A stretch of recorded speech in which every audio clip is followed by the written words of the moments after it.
আসলে বৃষ্টি শুরু হয়েছে এবং বৈরী আবহাওয়া উপেক্ষা করেও কিন্তু এই যে জগন্নাথ বিশ্ববিদ্যালয়ের শিক্ষার্থীরা তারা কিন্তু এই যে কাকরাইল মোড়ে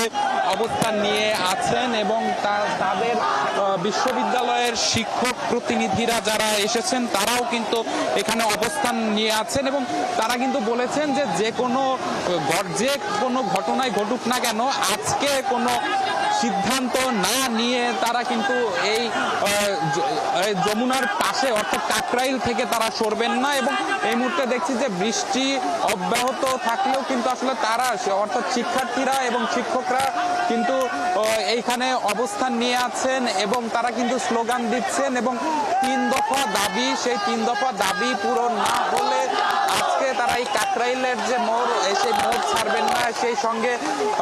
আজকে তারা ক্যাম্পাসে এমনকি বাসায়ও ফিরবেন না, এমনটি কিন্তু তারা জানান দিচ্ছেন এবং তাদের যে অবস্থান কর্মসূচি সেটি এখনো অব্যাহত আছে এবং যতক্ষণ না পর্যন্ত তাদের দাবি আদায় না করা হবে সেই পর্যন্ত কিন্তু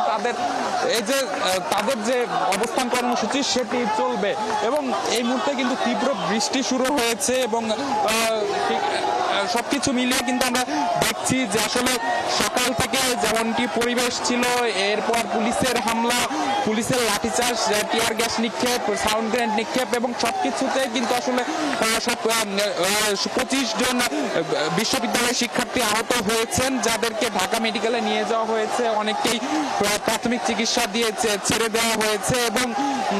তারপর কিন্তু পরিস্থিতি প্রায় আধা ঘন্টা উত্তপ্ত থাকলেও কিন্তু এরপর ধীরে ধীরে পরিস্থিতি কিছুটা স্বাভাবিক হয়ে ওঠে এবং এরপরে কিন্তু মৎস্য ভবনের দিক থেকে শিক্ষার্থীরা অবস্থান নেয় এই কাকরাইল মোড়ে এবং কাকরাইল মোড়ে পুলিশের ব্যারিকেডের সামনে এবং ব্যারিকেডের